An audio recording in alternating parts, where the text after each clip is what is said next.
Hey, the Detroit Move is here. Hi, this is Mike LaTulip, and I have a brand new show on WDET where we explore the musical mutations from R&B and soul to punk and rock and roll. Tune into the Detroit Move every Tuesday at 8 p.m. here on 101.9 WDET.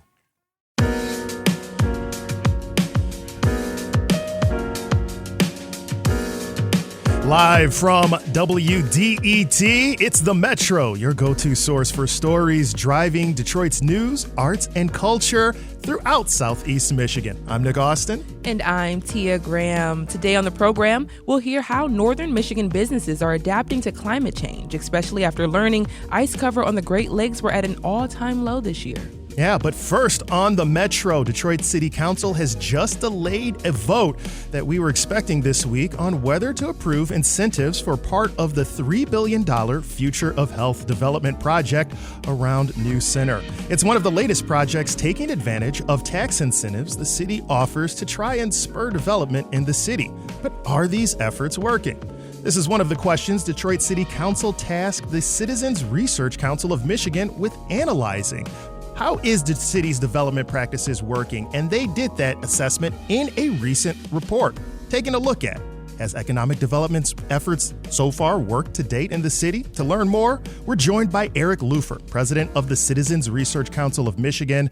They recently released that first of two scheduled reports with their analysis. Eric, welcome to the Metro. Great to be with you. Yeah, so we got into a little bit here, and it's real timely to get into this right now with the delay in the vote. Now, I know that's not the only thing you were looking at, but let's just start from the beginning. What did City Council task you with doing in the report?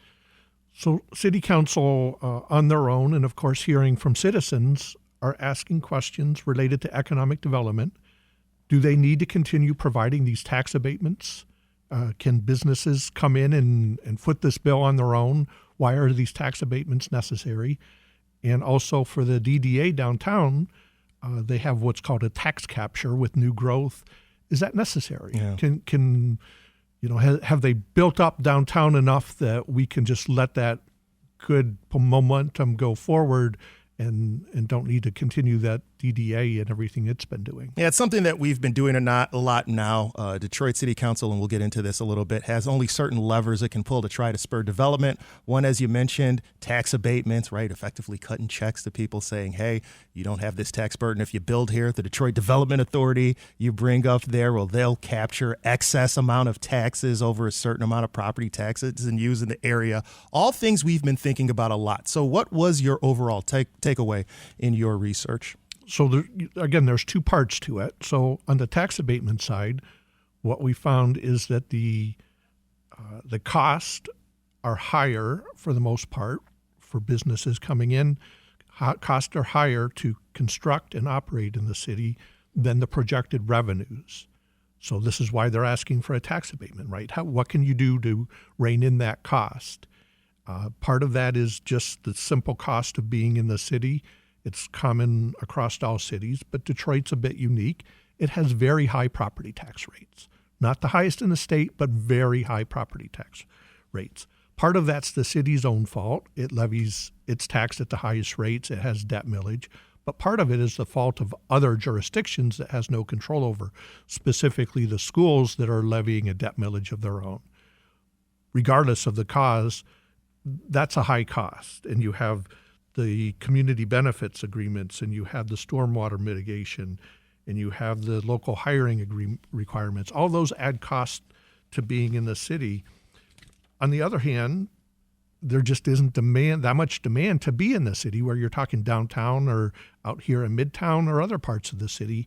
There's good things happening for sure, but people just aren't, paying that premium to be in the city. So it doesn't even out. And then on the for the DDA, clearly you can make a case that after 40-some years, the DDA has served its purpose and we can move on, but it's not that easy. The DDA has issued debt, bonded indebtedness, and pledged that new revenue coming in, that capture it's going to be bringing in to repay that debt.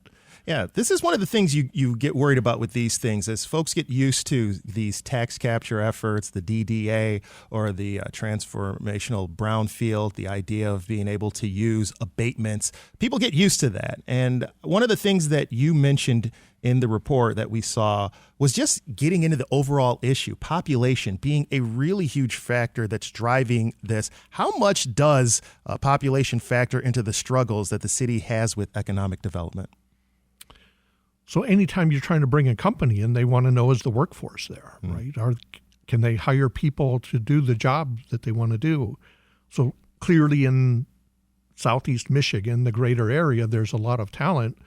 But if you're trying to draw from the local talent, then the fact that Detroit has lost so much population and so much of the population has not achieved high education levels, it means if you're trying to bring in a skilled workforce, that's a challenge. Yeah. We want to hire local Detroit talent. The mayor wants that. City council wants that. We can all agree on that. But if that's going to require extra training, that adds extra costs. All right. Well, let's look at some of these other issues before we get into potential solutions.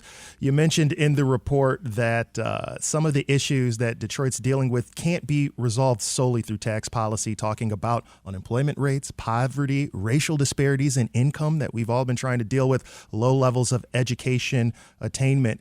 Given these challenges, how do you think it's best for us to assess where things like tax abatements or tax increment financing are factoring into our decisions on tax policy, or should it be focused somewhere else? What should we be looking at with our tax policy discussion? Well, if you go back to the 1970s when these laws were created, they were clearly created to try to offset the fiscal challenges, these types of things, right? Detroit, other cities in Michigan, dealing with poverty, dealing with the struggles of being a city and providing all the services. So let's give them some tools to spur that economic development. It's hard to give that a passing grade given what we see that's happening, whether you talk about Detroit or Flint or Muskegon or many other cities. Bottom line is the tax policy is only one part of the bigger equation, and there's only so much you can do with tax policy. Yeah. Bottom line, the city has to be better. Or what I say, I'm an athlete, a recovering athlete. It just has to be better at blocking and tackling to make the city an attractive place to be, whether you're talking about the residents want to be here or the businesses want to be here. Are you safe? Is there a park to take your kids? Is there good schools for them to learn in? All that type of stuff. And that's going to create the demand.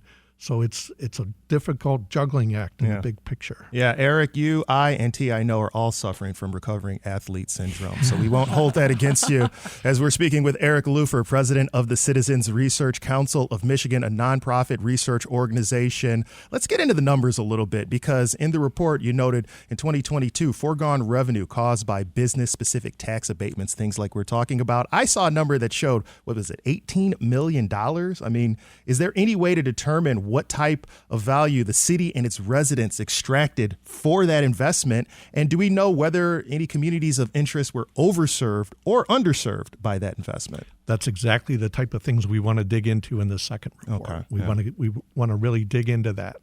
Part of the equation for Detroit, and we have 23 other cities in Michigan that levy a local income tax. So what you have to look at is not just how did the tax base grow and how did employment grow, but is the city better off because all of those workers, whether you're Detroit residents or people coming from outside the city, are coming in and now paying that income tax. So on the one hand, it's like the grocery store having a sale. I'm going to mark down the price of toilet paper, but you're going to come in and buy ketchup and bologna and 3 other things at full price. The city's saying, I'm going to mark down the price of property taxes, but oh, by the way, you're going to pay the income tax and your employees are going to pay that. Yeah.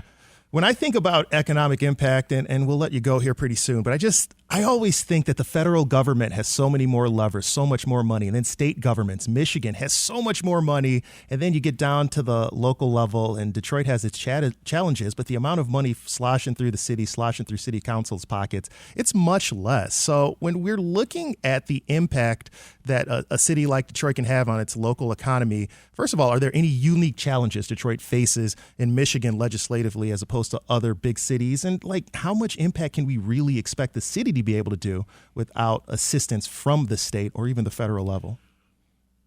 So I really put this on the state, Yeah. right? So when you think about what you've heard out of the state for the last couple of years, let's bring an auto factory to the west side of the state up in Goshen. Let's do this, battery thing for the electric vehicles.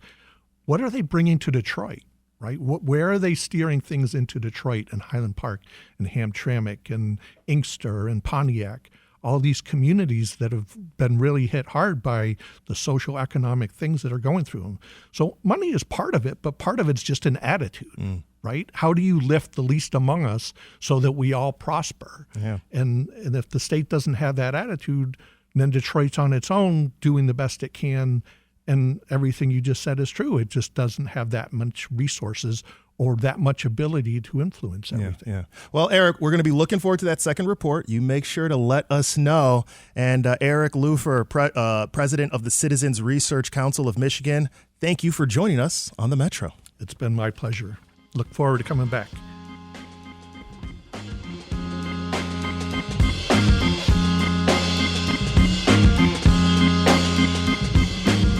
Coming up right here on the Metro, we'll hear about why actor Hill Harper is running for Senate in Michigan. You stay right there for the Metro.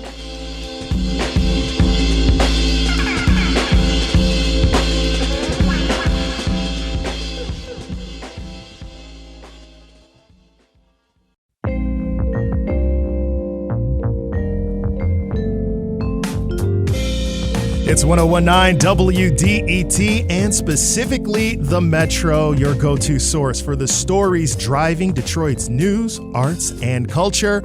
I'm Nick Austin.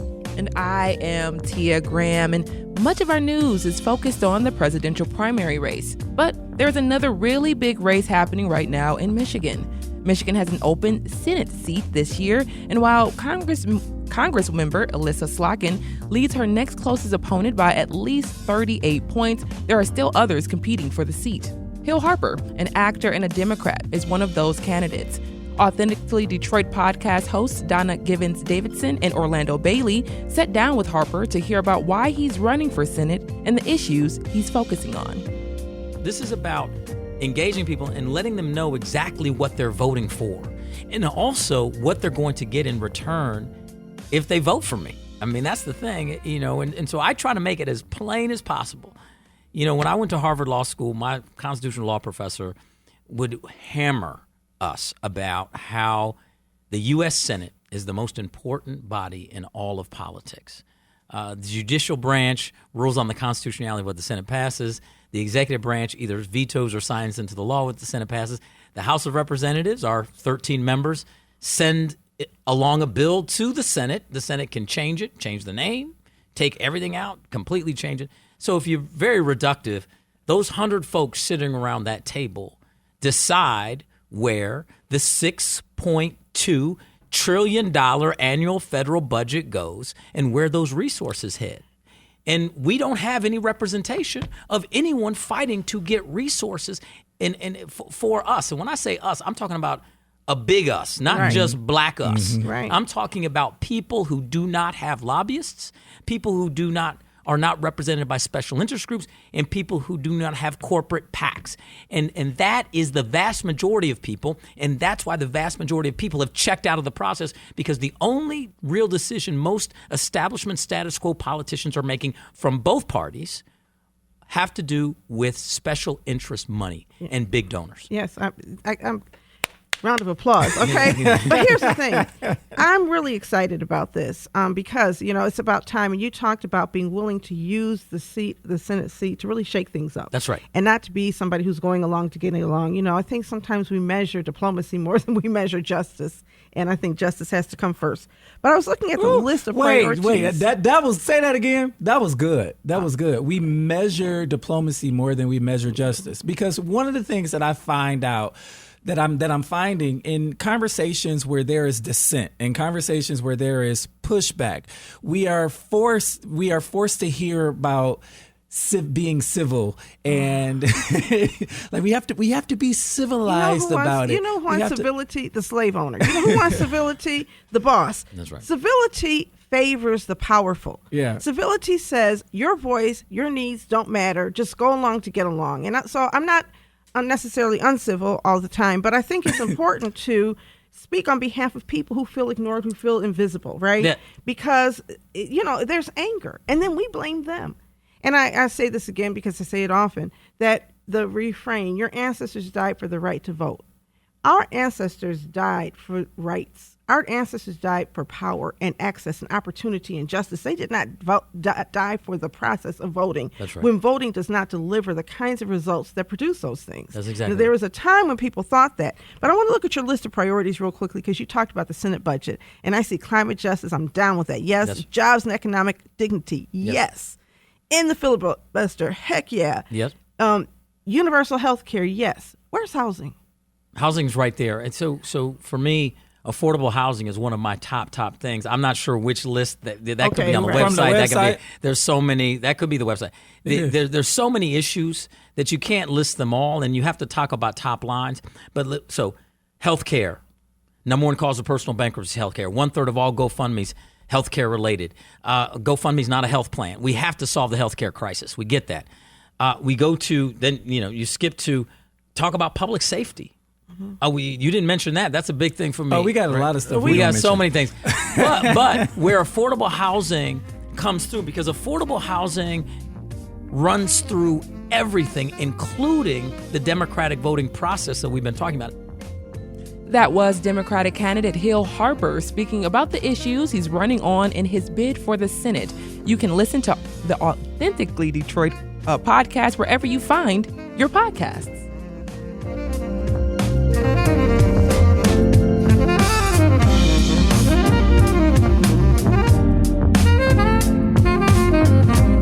This is the Metro on 1019 WDET. I'm Nick Austin, joined by Tia Graham, who you just heard from there. And we've got so much more stuff coming up for you here on the Metro. In fact, a little bit later on, we are going to get a chance to hear a little bit more about Northern Michigan businesses and how they're adapting to climate change. But before we get into that story, Howard University's ice skating team is set to make history this weekend. The first historically black college's figure skating team will compete in its first intercollegiate competition. That's cool. Yeah, Adam Byrne spoke with the team at Washington, D.C. In the middle of a small outdoor rink in Washington, D.C., Maya James and Cheyenne Walker are showing off their scratch spins. Arms above their head, they turn like a top, slowly at first before getting faster and faster. Both have been skating since the age of 7, but for James, growing up in Chicago, it wasn't always easy. Because it wasn't many people that looked like me doing it, so when I would go to a new rink, or even sometimes in my home rink, I'll be the only black person on the ice, and it kind of felt like this eyes were on me. Cheyenne Walker had a much better experience getting into the sport in New York. I was fortunate enough to be in figure skating in Harlem, which was unique of its kind because it was an organization for women of color. So I grew up seeing women of color and people of color skate and being present in the sport. But when it came time to go to college, Walker faced a tough choice. It was very difficult to figure out whether I wanted to go to school and continue to skate or if I wanted to go to a school that I knew was meant for me. I ultimately ended up choosing Howard because Howard just felt like home when I visited it. It might have felt like home, but she was missing skating. So was James. She DM'd me and was like, I'm thinking about starting a club. So when Maya reached out to me, it just felt like fate. After a couple of months of paperwork, the Howard University ice skating team was born. with James as president and Walker as vice president. But that was the easy part. The biggest challenge has been finding ice time, says James. There's only one rink in D.C., and it's a little ways out from the Howard campus, and it's also closed for renovation right now. So for now, the team has to travel to neighbouring Maryland to train. And to teach brand new members how to skate, they grab an hour of time on this small public rink on Monday nights. It's a far cry from the resources some of the colleges they'll be facing this weekend have, Walker says. We're probably going to be competing against people who skate on the ice maybe 2 or 3 times a week. We didn't really have that opportunity to get consistent ice time until this semester, and it's only 1 month. That's one of the reasons James says they're not putting too much pressure on themselves for Saturday's competition. Since we're like a baby organization, I'm not too concerned with winning as of right now. But I'm just happy to be there, and be included into the collegiate figure skating space. One of the team's coaches, Jordan McCreary-Graham, feels the same way. It's honestly going to be a challenge to just be on the same ice as collegiate skaters that are various levels will be an experience in itself. She admires what James and Walker have achieved. I went to an HBCU and I tried to recommend it, and they're like, what? Black people don't skate? So having that actual thing in an HBCU is going to start a trend for other HBCUs to do it. That's not sunk in with Maya James yet. I don't think it's hit me at how big it really is. I'm just happy that we actually were able to, move this thing forward. This small idea really turned into a big one. One that Cheyenne Walker hopes will leave a legacy. It's such an amazing thing to see how we're bringing people into the sport and really diversifying the sport. And at the end of the day, that's really what the goal is. Inspiring a new generation of black skaters all over America. Adam Byrne, NPR News, Washington. That was NPR's Adam Byrne speaking with women figure skaters at Howard University, as this is The Metro on 101.9 WDET. I'm Nick Austin, who is also joined by Tia Graham. And Tia, I heard you, I saw you vibing out a little bit to that story. Did you ever have designs growing up, imaginations of ice skating? Is that something that Of came up? course, as a young girl, a little girl, I wanted to ice skate, figure skate. I wanted to do gymnastic as well, but I'm a tall person, as you can tell. I'm tall. Yes. So that wasn't going to work for me. I could tell when I saw that you had to duck just to get in here from the door. I'm like, that's 7 impressive. feet tall. Yeah. I'm like an Amazon. But either way, I knew I couldn't do that and pursue that career. But it's really amazing to see and hear young black women doing something for the first time and seeing it happening at a HBCU. It's really, really inspiring. So I'm hoping that a new generation of black skaters pops up and crops up. And as well, I hope that there's more connection within the skating universe, I guess you can say, more diversity. Sure. Well, we do know that, like skating, it's a lot of moves that we would find in dancing. And I know the Detroit Windsor Dance Academy is celebrating its 40th anniversary. We're going to hear a little bit later from the co-founder and artistic director about that. But before we get there, winter activities bring billions of dollars to Michigan every year. But this year's warmer weather has been tough on businesses and events in northern Michigan. Climate reporter Izzy Ross takes a deep dive into how Michigan businesses are working to adapt to a warmer world.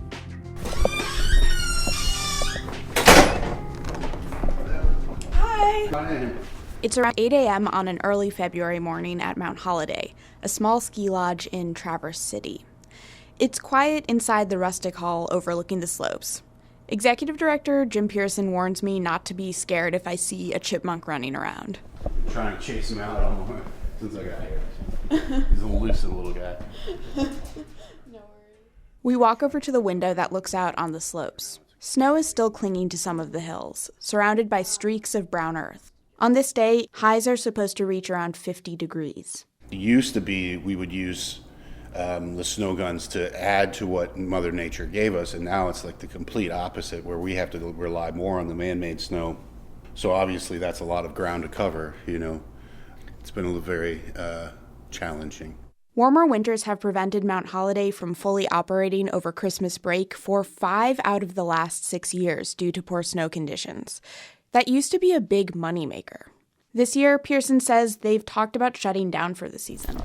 We've had those discussions. I've not given up yet. One of the challenges, we'll go this way, is we try to preserve what snow we had. So in some cases, that's easier to do than others. So this is usually what we would see in late April. Outside, he points to uneven snow cover on the hills. Now they do more tubing, which requires less snow. And they're hoping colder weather will come to let the snow guns do their work. There's one right down here at the bottom. That's the Super Puma, yeah. And then we've got those yellow ones you can barely see over there. They use hundreds of gallons of water a minute when they're all firing. When it's cold enough, Mount Holiday has crews operating them in shifts, sometimes 24 hours a day, trying to keep snow on the ground. Pearson says larger ski resorts with better equipment can keep their guns going and stay open through the warm spells. But Mount Holiday doesn't have that luxury. We put a pause on the skiing of that hill, trying to preserve it until, well, we hoped cold temperatures were going to come this week, and they didn't come until next week now. It's been a bad winter all around. Iconic sled dog races like the UP 200 and Tequamanon have been canceled, and the state shut down fishing for sturgeon on Black Lake. Winters in northern Michigan and in the upper Midwest in general are warming and becoming shorter due to climate change. Meteorologist Lauren Casey works for the nonprofit Climate Central. To understand the difference between weather and climate, Casey says we can think of weather as news and climate as history. Attribution science helps determine the role of climate change in making weather events more frequent and intense, including temperatures. I was a broadcast meteorologist before moving to Climate Central 2 years ago, and that would be kind of the narrative. Like, you can't tie one specific event to climate change. That has all changed with the evolution of attribution science, and it continues to get more advanced like every day. So now we can correlate certain events and the impact that climate change has had on it. Her organization has a climate shift index, which shows how much climate change influences temperatures on a given day. In Traverse City, on the day I talked to Jim Pearson at Mount Holiday, the index showed that climate change has made those warmer temperatures 3 times more likely. Winter recreation brings in billions of dollars to Michigan's economy each year. Michigan has the second most ski areas in the country. In 2020, the Great Lakes Business Network estimated that the economic impact of winter activities was around $3 billion. So it is unfortunate for a lot of those businesses that do rely on the winter season and those activities. And obviously, that takes a big hit. Leah Robinson is with the Michigan Chamber of Commerce. But our businesses are very resilient and have learned over the years that relying on one specific season or activity not necessarily the best way to go about things. As some businesses grapple with what to do, the state is trying to shore up the damage from the warm weather. They even sent out an email offering ideas for other activities: shore fishing, stargazing, birding, a cold water plunge in the East Grand Traverse Bay. Back at Mount Holiday, Pearson says they're continuing to shift their focus as well. Ropes courses, frisbee golf, maybe using the chairlift in the summertime to bring people up and down, fall color tours. So anything that we can add that brings people out here to enjoy. I mean, we have 45 acres of land, and we're connected to about another 100 and 140 that East Bay Township acquired. So there's trails, there's hiking, there's biking, there's activities that we can provide, and so we're going to try and do all those things. All that, he says, is part of leaning on the other seasons instead of just hoping for good winters ahead. I'm Izzy Ross. That was climate reporter Izzy Ross reporting on how northern Michigan businesses have had to adapt to climate change. You're listening to The Metro, your daily source for news, arts, and culture driving the city and our region. I'm Nick Austin, joined by Tia Graham. And coming up, the Detroit Windsor Dance Academy is celebrating its 40th anniversary. We'll hear from the co-founder and artistic director coming up next on The Metro.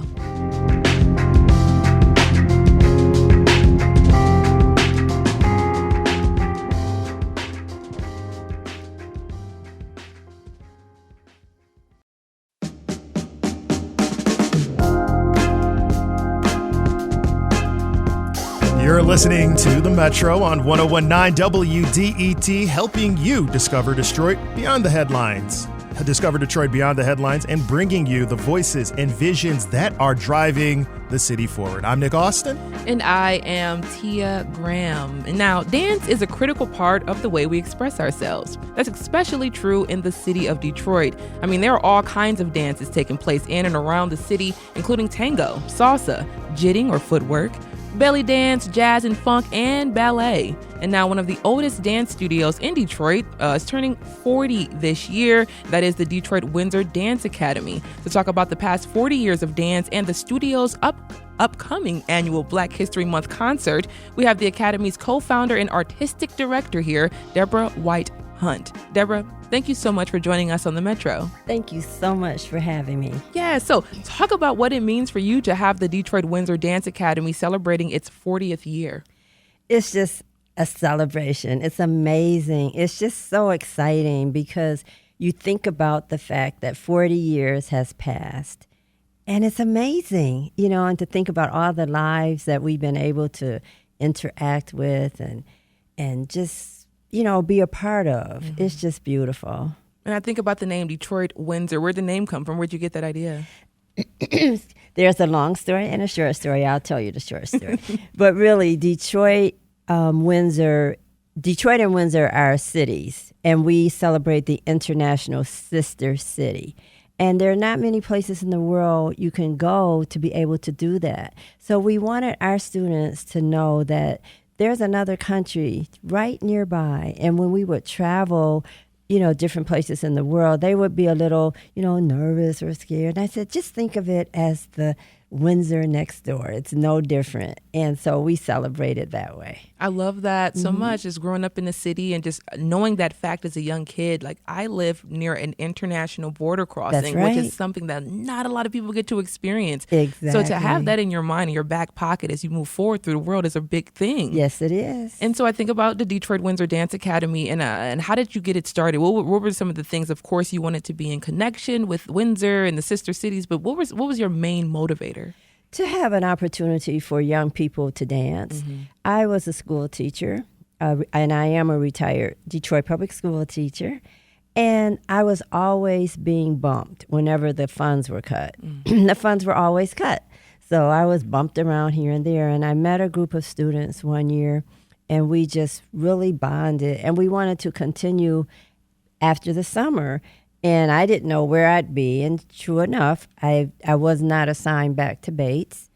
And so my husband, Bruce Hunt, who's the executive director, he said, well, I found a space for you guys. And we got together and had little classes. So when it was time to go back to work, it's like, well, what do we do now? And we just kept dancing. And here we are 40 years later. Love that dance just kept you going and kept you motivated. Yes. And, that's what dance does for so many people. It kind of just gives you life. Yes, it does. So the first event of the year is the annual Black History Month concert, More Precious Than Rubies. Talk about what this show is about and what it means to you. Okay, it's a celebration of dance, of our culture, of Black history, and it's also an opportunity to engage some of our artistic community. We have a showing and unveiling of 8 artists that created original art works of art 6 by 8 feet that will be a part of the Detroit Windsor Dance Academy for the children so that they can see beautiful artwork all the time they're dancing. I love it. And so the show is tomorrow from 5:30 to 7 p.m. It's happening at the Detroit School of Arts. It is. And how can people get tickets? Well, let me go back a minute. The reception is from 5:30 to 6:30 for the artist, and then the concert starts at 7. So you can get tickets online at dwda.ludus.org. And go to our website. You can also, hit that button, Detroit Windsor with a D, dance.org. And last question to you before I let you go and get prepared for tomorrow, because I know you still have a lot that you have to do to get prepared. Yeah. What are the other plans that you all have for the Academy this year? It's just February. You got a whole, 10 months to go. Yes, we're planning our Crystal Ball Gala, which will be exciting, where we can dress up and let our hair down, take it out of the buns. we will have our summer camp, which is a wonderful 1 month camp. It's all day camp, so the children can just be away from home in an artistic environment. And they have a big concert at the end. We have this event. It's called shoe decoration. We have point shoes and tap shoes that will be able to be decorated by the community and hung on our walls. And it's one other thing I was thinking about this morning. What's the fourth thing? Oh, we're having a dancer IQ spelling bee. Oh. It's very important that our dancers learn the art science of dance as well as the spirit. And they must know their vocabulary words, because it's very, very important that I learned, in my journey of dance. So they get to go in front of everyone, and show everyone how they know their words, their vocabulary, their French words. They can spell them.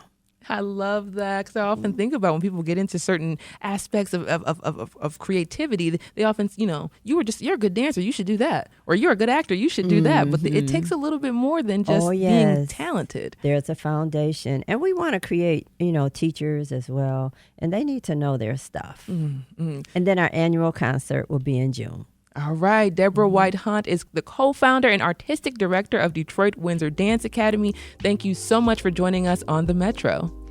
Thank you. This was fun. It was nice to be here. Yay.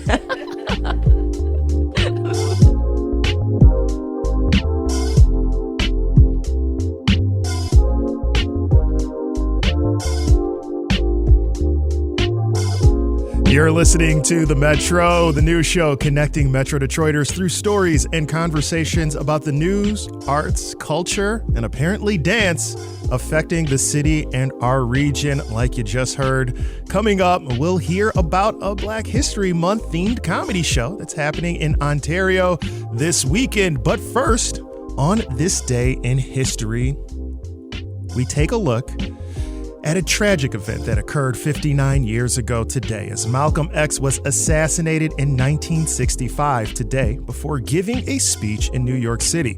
But while he wasn't living in our state, Michigan played a pivotal role in the civil rights leader's life, and especially Detroit. Malcolm X called himself a Detroiter and married one, Dr. Betty Shabazz. He proposed to her from a Detroit gas station payphone. Before he was Malcolm X, he was Malcolm Little. When he was just 3 years old, Earl and Louise Little moved Malcolm and his siblings to Lansing in 1928, escaping racial violence from the Ku Klux Klan in Omaha, Nebraska. Earl moved the family to East Lansing while he built a home 2 miles outside of town. In September of 1931, Earl's body was found crushed on the streetcar tracks. His death was ruled a suicide, but it's long been speculated that he was murdered by the Black Legion. Later in life, in 1953, Malcolm became an assistant minister of the Nation of Islam's Temple No. 1, first located on Hastings Street in Black Bottom. From there, his work with the Nation of Islam and as an activist took off. The group's leader, Elijah Muhammad, took Malcolm under his wing. He soon moved to Boston to lead Temple No. 11. Malcolm X would often return to Detroit. In 1963, Malcolm gave a speech to 400 people at Wayne State University's State Hall. The auditorium is now named after him. In a section from the speech, we'll hear Malcolm X explain his decision to leave the Black Muslim movement. I might say this before I sit down. If you recall, when I left the Black Muslim movement, I stated clearly that it wasn't my intention to even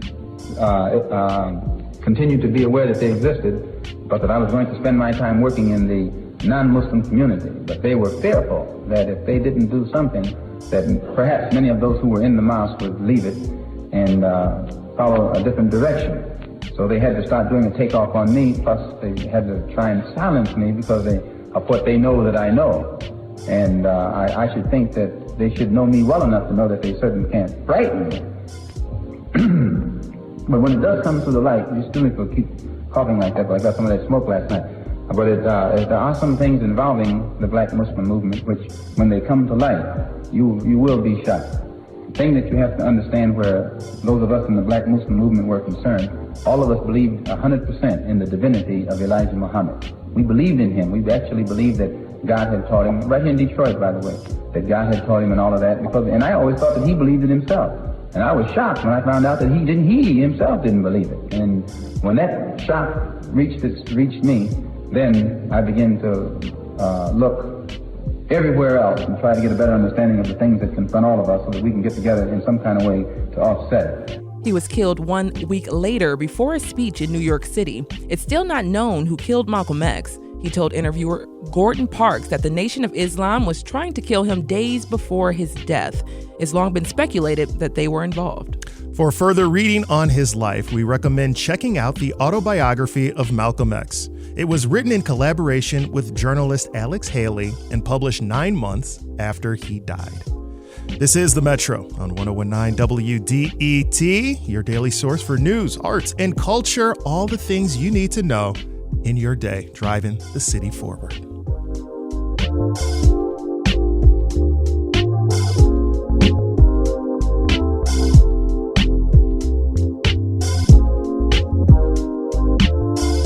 Coming up on The Metro, we'll get into something a little funny, Nick. We're going to get into some jokes. We're going to get into some comedy. Oh, you got jokes, huh? I do have, you made me laugh out loud on that one. Laugh out loud. So we do have jokes coming up after this. Just stay right tuned for The Metro.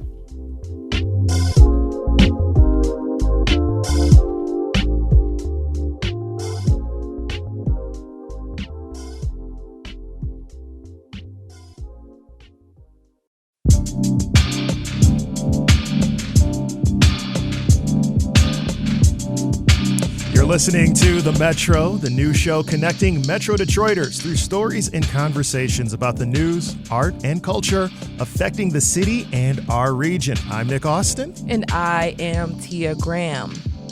Now, here at WDET, we like to laugh. Actually, we love to laugh.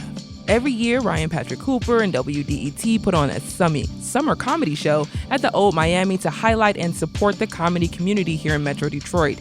However, there's a Black History Month event happening across the border that has direct ties to the city of Detroit.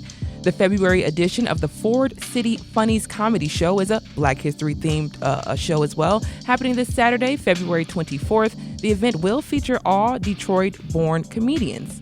Joining the show now is Mark Olenijuk, the organizer of the Ford City Funnies Comedy Show, and Bella Hugley, Detroit native and one of the featured comedians in this weekend show. Actually, Bella has not joined just yet, but we do have Mark. Mark, thank you so much for joining us on The Metro.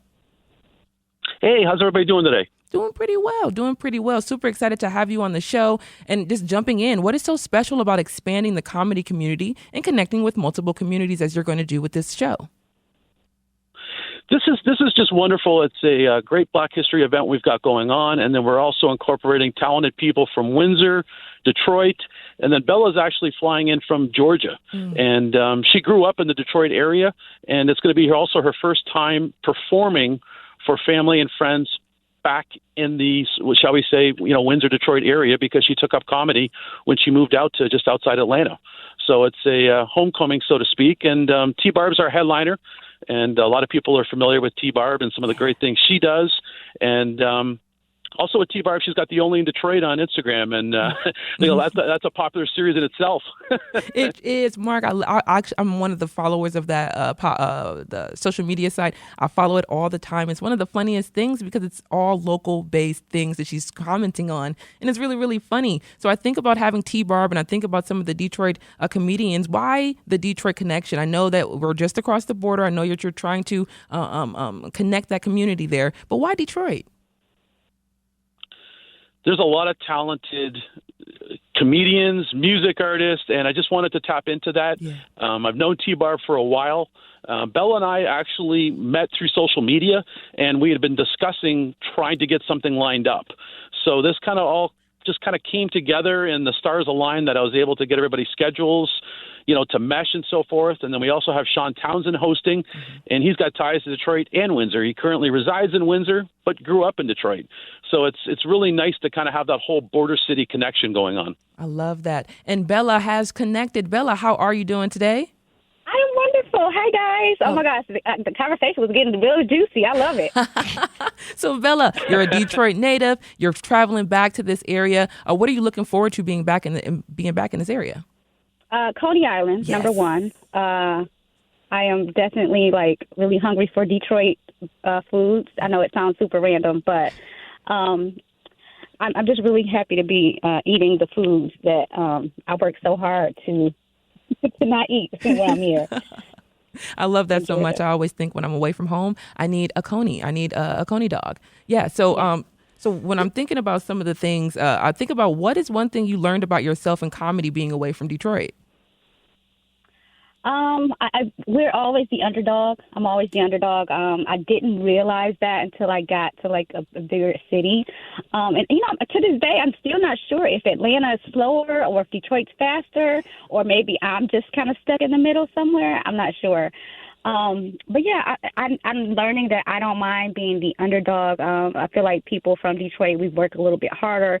And we just we really do give it our all. And I can tell someone from Detroit a mile away. I am very gifted in that way. I don't know what it is, but I can tell. Something about us. Yeah. Well, Bella Hughley, this is Nick Austin jumping in on the conversation. You're the featured comedian at this upcoming show on Saturday, February 24th. And as the featured comedian, I need some expertise from your comedy chops because I'm hilarious.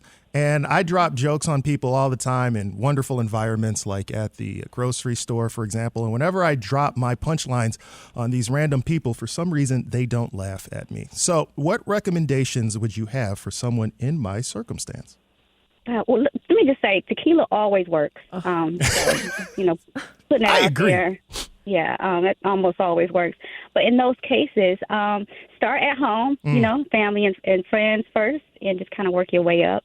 I feel like if you can send your order back to the restaurant after they make an error with it, you can do stand-up. I don't think it's very hard at all. That's good training at the ground level. Great advice. I do appreciate that as we are speaking again with about this event that's coming up here. And, before I toss it back to Tia, I want to loop you back in, Mark, because you're organizing this show. For some people, they would probably think organizing a show like this is just as easy as calling up some funny people and getting them in. What are some of the things that go into, that you're thinking about when you're putting a show of this caliber together? Try to basically have a nice transition between the comedians, that everything kind of has a really cool flow to it. I'm also just trying to see, what else will appeal to, folks in this area. And then being in Windsor, we can tap into the Detroit market, and that's one of the things I've been able to do. So, we can pull people in that want to come out and have a great night, that maybe want to come out and have dinner in Windsor, and then also check out some comedy. So you kind of, just try to have that balance, that everything just kind of lines up. And like I said, we've got an all-star lineup Saturday night, so we're excited. And Mark, why is this event especially important, especially during Black History Month? What was the connection there and the tie to do this? It actually came up in a discussion that I was having with Sean Townsend and myself of just kind of giving back to the community. And the Freedom Museum in Amherstburg, they've got some wonderful stories to tell and also provide education to people from here, and then also people that are coming in to visit and learn more about the museum and other stories. And it's just great that we'll have that opportunity to donate some of the proceeds from Saturday and allow them to continue some of the great programming that they have. All right. Mark Olenichuk is the organizer of the February edition of the Ford City Funnies comedy show happening this Saturday, February 24th. Bella Hughley is a native Detroiter and one of the featured comedians in this weekend show. A portion of the proceeds raised from the event will be donated to the Amherstburg Freedom Museum in Ontario, Canada. I want to say thank you both for joining us on The Metro. Thank you. Thank you. Appreciate it. This is The Metro on 101.9 WDET. I'm Nick Austin, joined by Tia Graham. Tia, comedians, something that I respect a lot, because just getting up on stage with nothing but a microphone in your hand, trying to make people laugh, that's a bear, that's difficult. So shout outs to all you comedians out there. Indeed. And one of the local comedians we have here at the station is Ryan Patrick Cooper. Ryan Patrick Cooper in the Groove. Comedian. Yeah, Ryan, say something funny, man. What you got? Do it. My God. Now, I can't help it, Ryan. The beef is real. So today on In the Groove, I'm very excited to show off why we're called In the Groove. That comes from the idea, talking to people from all walks of life about the music, that has influenced them. And I'm excited to have Mariam Khan, the chef behind Khana Detroit, Pakistani street food, kind of talk about some of the influence of music on her cooking growing up and how that music actually makes it on to the plate ahead of her Frame Hazel Park dinner coming up on Friday. So lots of great new music, of course, tickets to see Vampire Weekend, and we're going in the groove with Khana Detroit, guys. Very excited about it. A very tasty edition of In the Groove happening at noon today. That's going to do it for us, though, on the Metro this February 21st edition. You can listen to recent episodes online at WDET.org, and make sure to subscribe to the podcast on your favorite platform. The show is produced by Sam Corey and David Lyons and Jack Philbrandt. Our technical director is Nate Bender, and music by Sam Bobian. Our news director is Jerome Vaughn, and our program director is Adam Fox. The Metro is a WDET production, a listener-supported service of Wayne State University. If you like what you hear and want to support the Metro, consider becoming a member at WDET.org/donate. Thank you so much for listening. We will talk to you tomorrow. Once again, this is WDET-FM, Detroit Public Radio, your connection to news, music, and conversation. Everyone, have a great, what's today, Wednesday? Have a great Wednesday. Have a great whenever you're listening. Yeah.